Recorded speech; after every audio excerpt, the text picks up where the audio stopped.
So here we are, and we will tell you about implementing an open source RAG with OpenSearch. My name is Aline, almost Aline, but not. Aline in German means something else. So, and Pietro, and we'll discuss it with you. We are, experts in such technologies. We are based in France, in Paris. This is a picture of us in Berlin, because we come often, in the end, to Berlin to speak about search.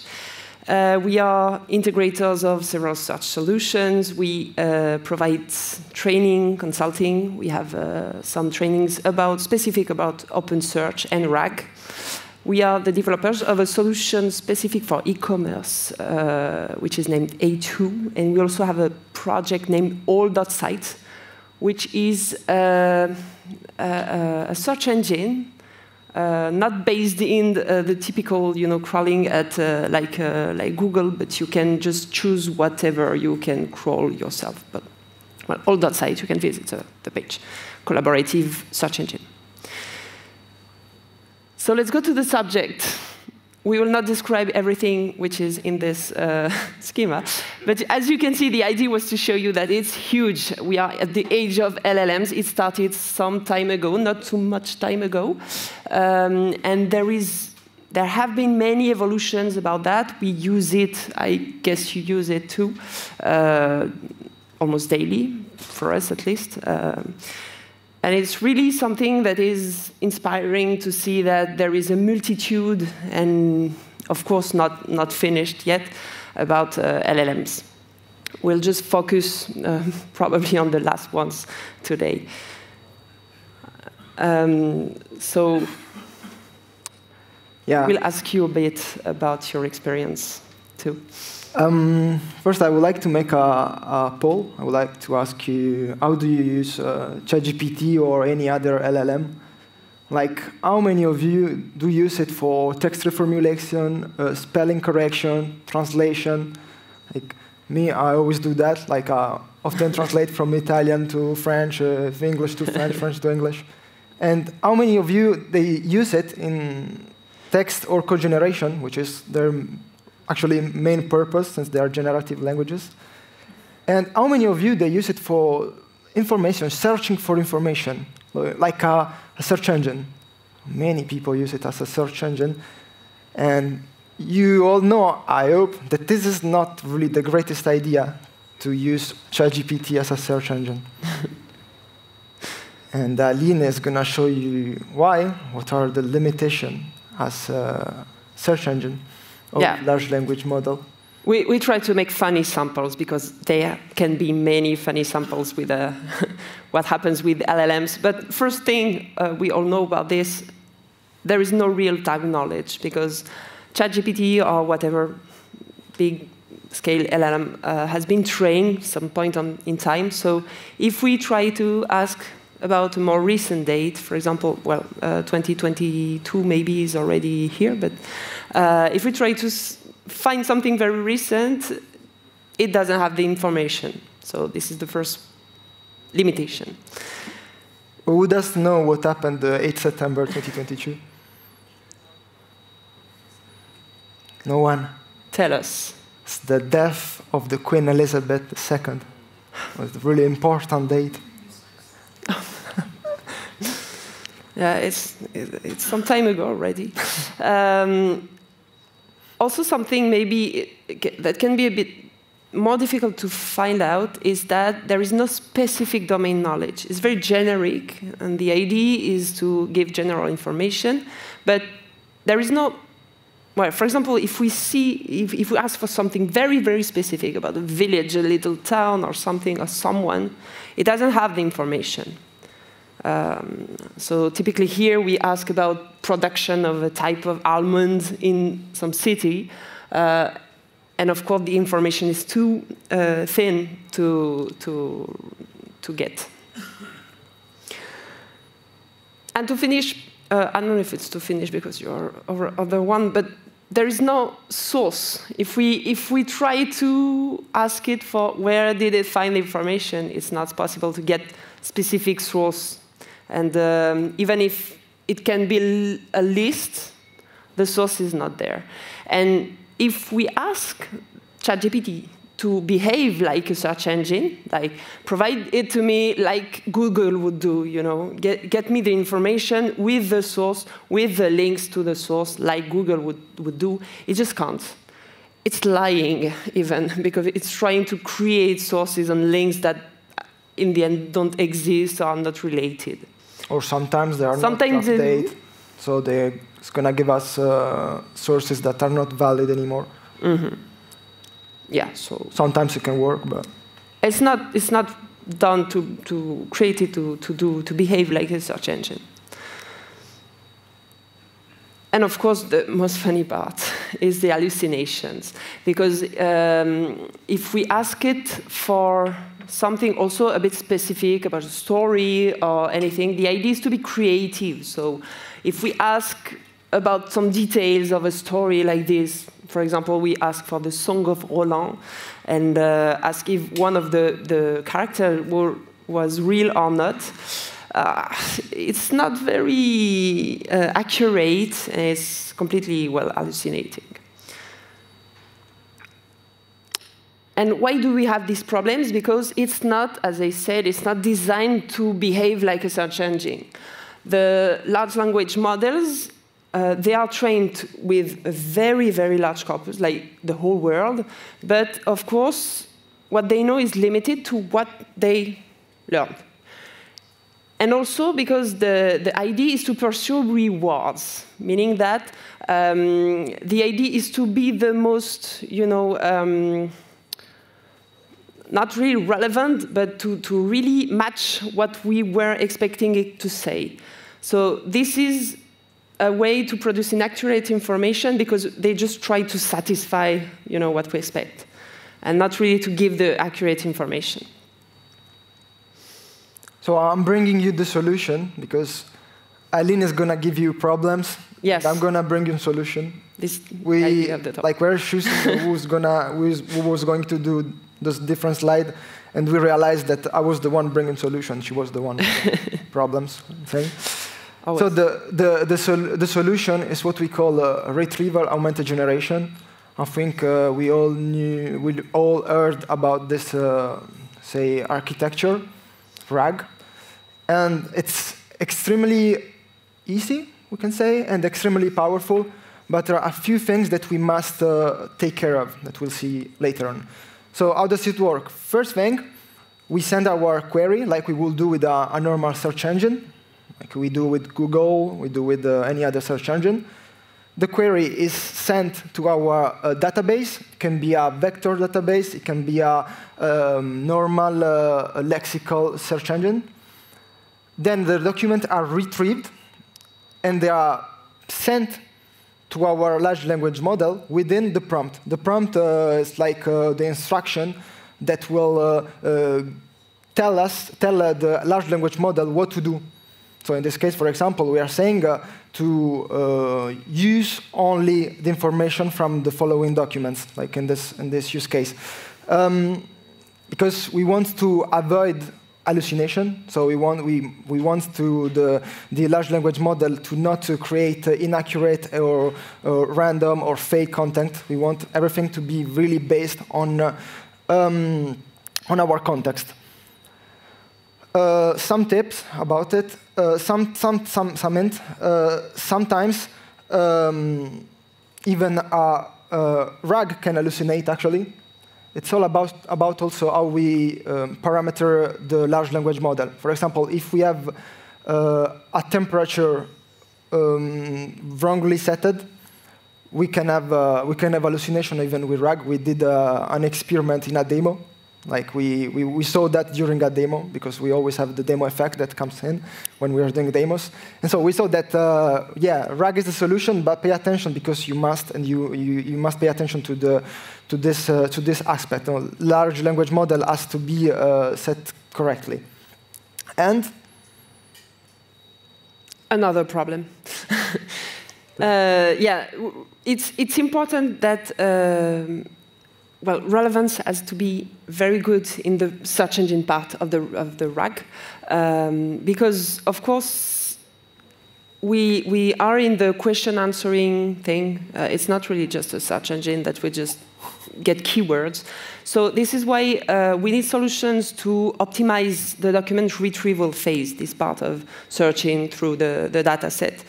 And for this, we have some solutions, and I will name the solutions for once.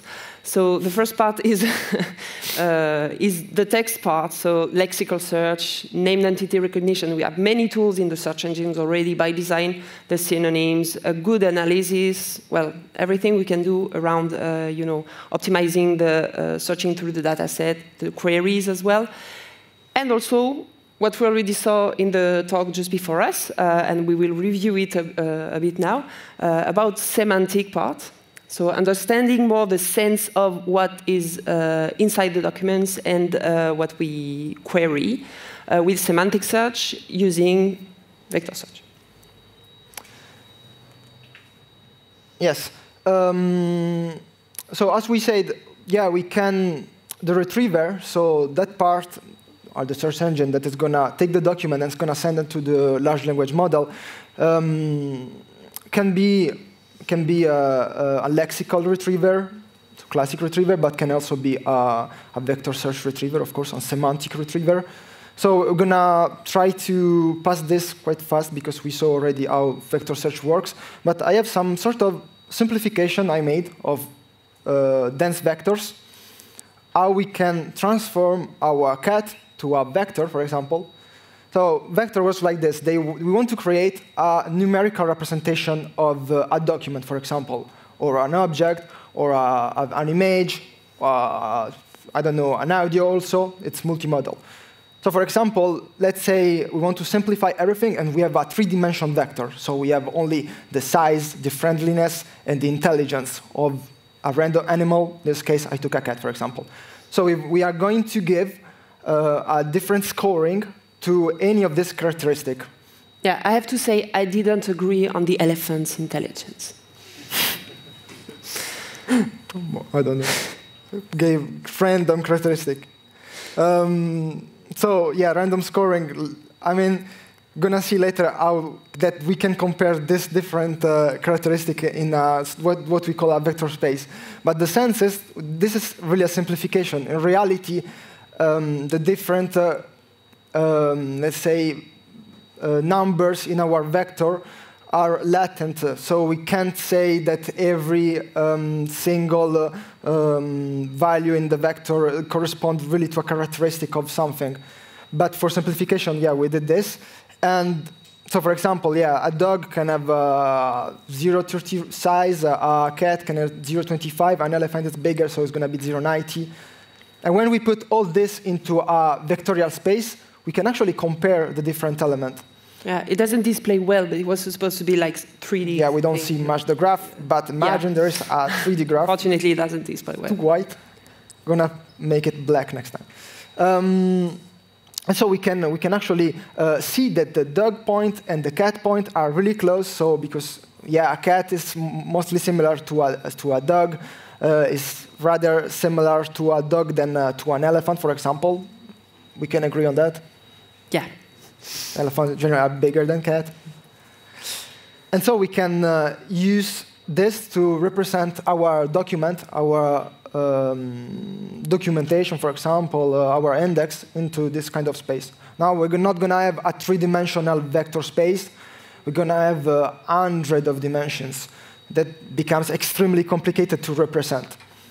That's why we choose three-dimensional easy space to represent, even if we don't see it on the screen. So how does vector search work then? Well, once again, we take our documents, it can be images, there are audio. arrows normally. I can do you the arrows, but yeah, they were. Maybe you live. can point with the, you have the laser. Maybe you can try to. I don't know how to use the laser. The top yeah. there. Yeah. You can just show. Yeah. So we can send images, documents, and audio. We can transform them into vector. So in this case, it's dense vector. We're gonna put them in a vectorial space. On the other side, we take. Can't see the point. We take the query. We do the same thing. We transform our query into a vector, and then we can compare it. We can compare the query and the vector in our vectorial space together, just as we did with the cat, dog, and elephant. and we can find the nearest neighbor, which will be the result. Sometimes we're going to take one result, sometimes we're going to take more nearest neighbor. It depends. Yeah, so some examples of RAGs that are generally available. There is, of course, Copilot from Microsoft, which gives you exactly with that, meaning that it's powered by LLM. You can ask them questions. It can just give a response with what it's trained on, but also be able to be a search engine, quote the sources, base the whole response on the sources it has, and the prompt is just very powerful and works perfectly with the kind of conversation like this.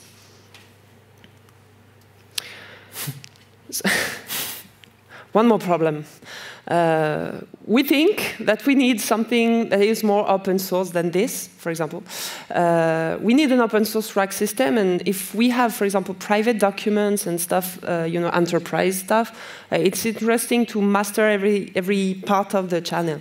If we see, for example, Bard or Copilot, there are some conditions, of course, when using it, that our data is at one point sent to the LLM. So it can be used for the training.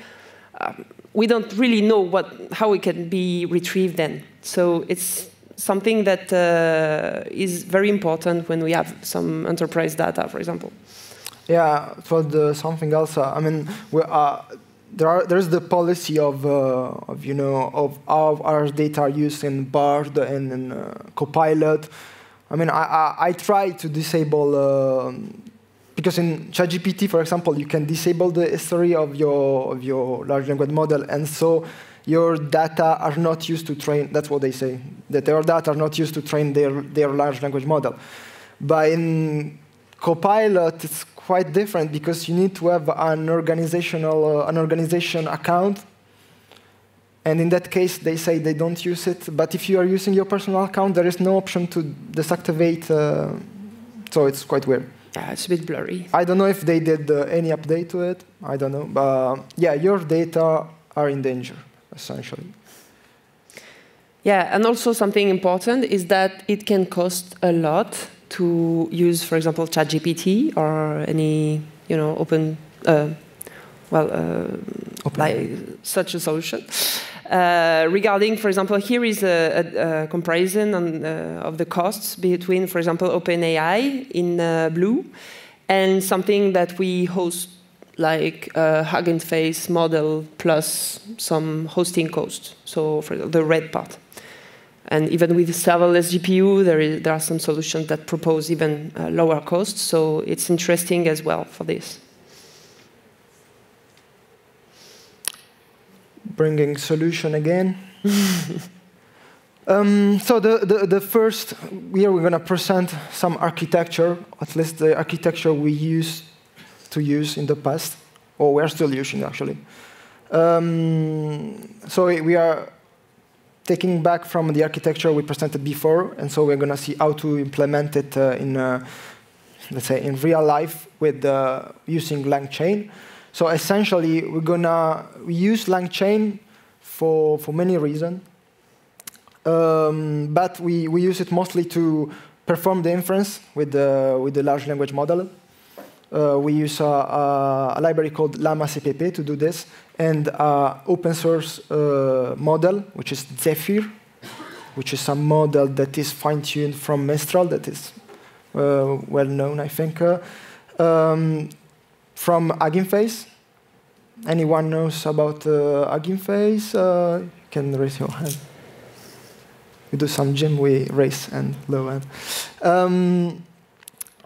And so the idea is, in this case, once again, we send our query to our retriever. In this case, we picked OpenSearch. Our retriever is going to give us the document. We're going to put them in a prompt, and the prompt is going to be prepared in a module that is going to be normally a Python, but we can do the same also in Java. There is also a Langchain version in Java. And then we use this prompt within the document, and we send them to the large language model that is still deployed normally in this case, we can do it locally. We can do it in the same module. We can have a service, online service, but it's the same idea. So we use Langchain in this case, for inferences and for prompt creation. About Langchain, so this is huge. It's a framework, of course. The idea is to give you the whole toolbox and to really get you everything you need to work with LLMs. So it provides document loaders, utils, prompts, chains. It provides agents, LLM, everything you need, and just brings it all together. It's like the big bridge to everything. So really, if you need to work with LLMs without connectors, of course, we'll see just after, you can really use it for everything. There are also many tools around that with user interfaces and all that, so very easy. And Hugging Face, well, we saw that everyone knows about it. For the one who doesn't know what it is, it's a repository of model and data. Generally, we can use our data to create or to fine-tune models. But essentially, we often use it to download and deploy some pre-trained model. We have the possibility to choose between different tasks, and so it's extremely powerful. And fun fact, it was founded in Paris, in Station F, which is an incubator of startup. It's where we work, essentially. The biggest one. And there are unicorns, there are a big company right now, and well, everyone knows about it. So they are great. It's a bit the stars of the incubator, you know, everyone like, oh, Hugging Face. Okay, so to show you how it will look like, we'll just run through the demo after for that, but with Langchain, you just have some libraries to import at the beginning. Then you provide a file. You start the LLM with a llama. Well, it's a llama model, and then you give it just the different parameters it has. It was just to show you that it's very easy. We just give you back an object that you can then use and interact with, which is the LLM output part. Yeah, it's Python, so it's normally... It's in Python, but yeah.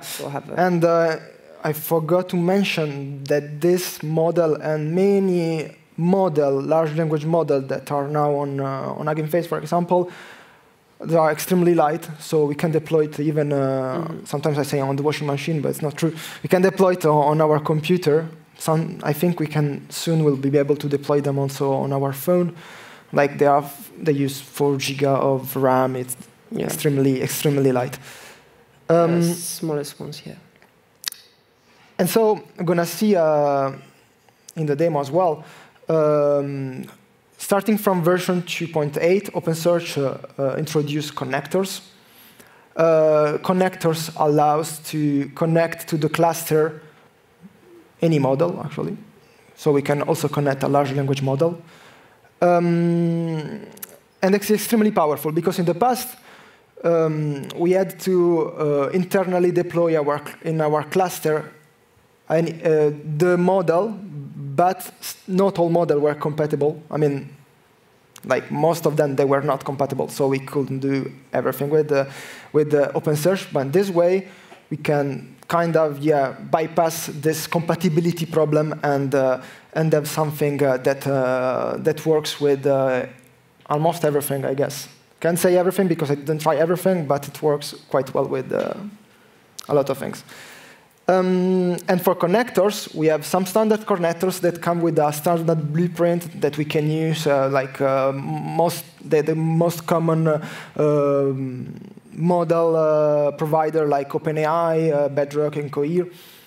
But we have also the possibility to create our own custom connector. So if, for example, we have a locally deployed, or we have some model that is deployed somewhere that doesn't have its own blueprint, we can create it and we can use it.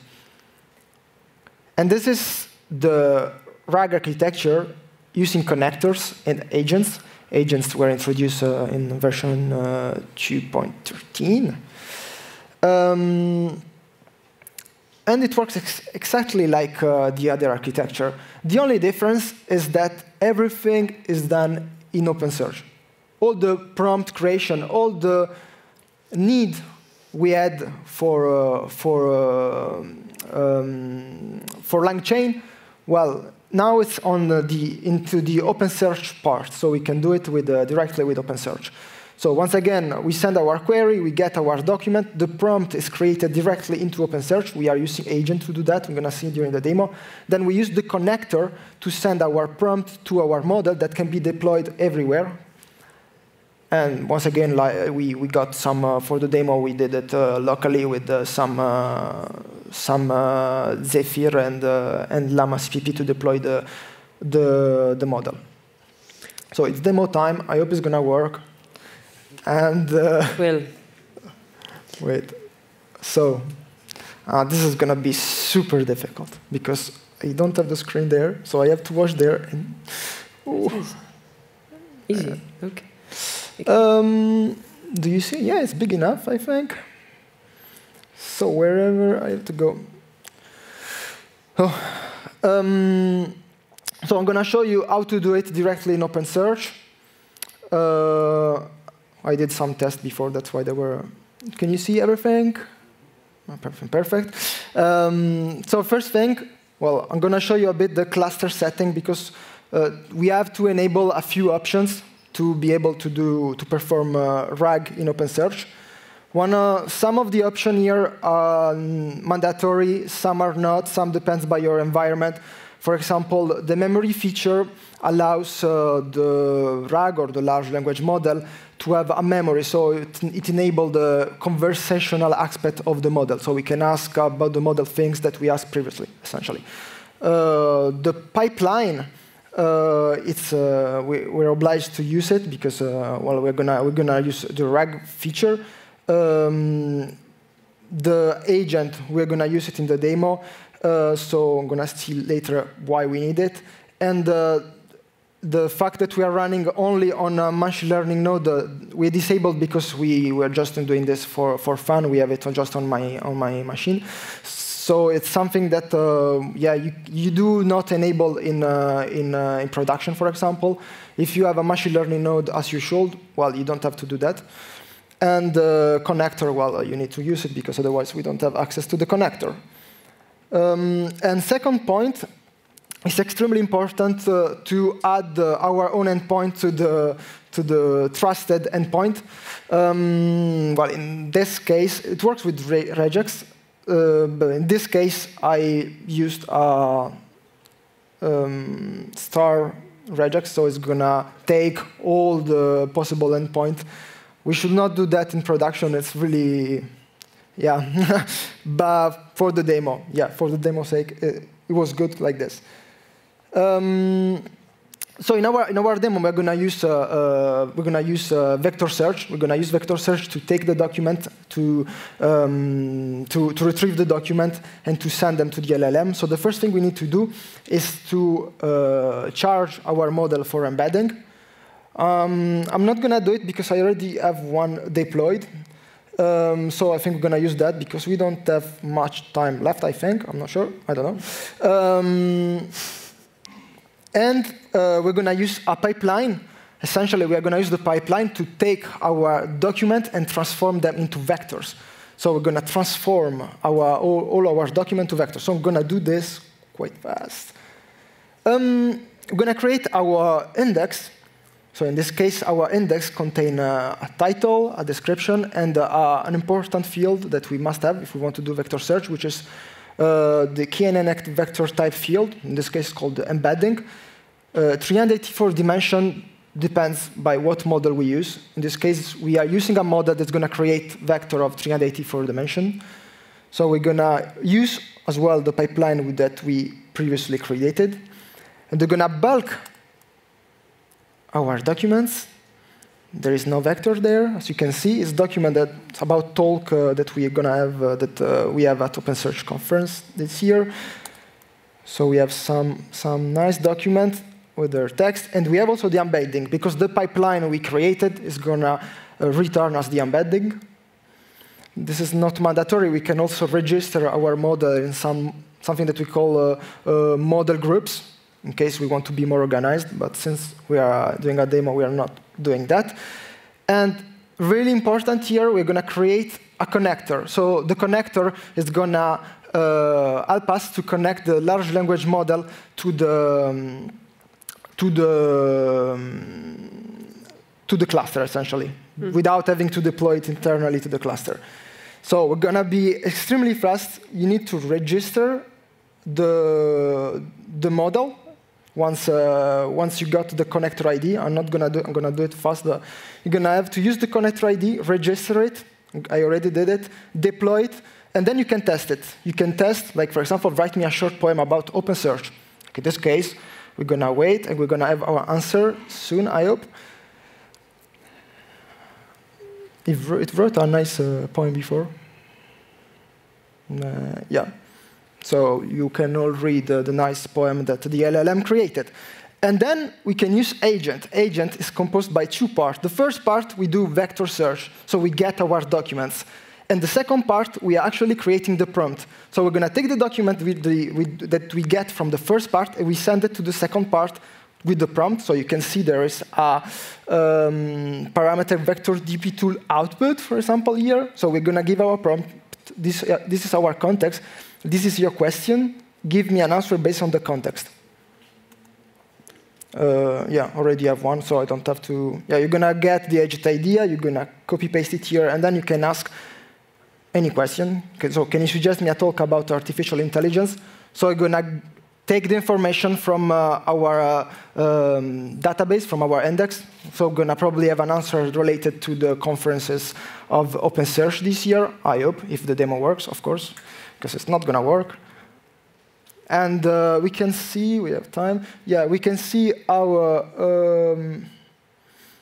this is the message that we sent to our LLM. It contains the document, so normally it should answer us with this context. And it's telling us one of the talk, that is the talk just before our talk, that we can follow. We did follow already because it was before. So it works like this. It's quite nice. It's quite easy to make it work. We don't need the Langchain for prompt creation anymore. And it's extremely powerful. So I think I'm going to go directly to the end. I'm going to put this in back. And that was all. Thank you. Mr. Pietro Mele. Thank you for this demo. Thank you for your participation. Thank you, OpenSearch, for inviting us. You can reach out to us. We are partners as well, so we are downstairs also available today and tomorrow. You can just reach out also on our website, email address, don't hesitate. And you can find the entire demo on the website at delean.com in our blog. Yep. It's going to be easier to follow. OK, thank you. Sorry for being late. Thank you guys so much. Everyone give him a big round of applause. Thank you.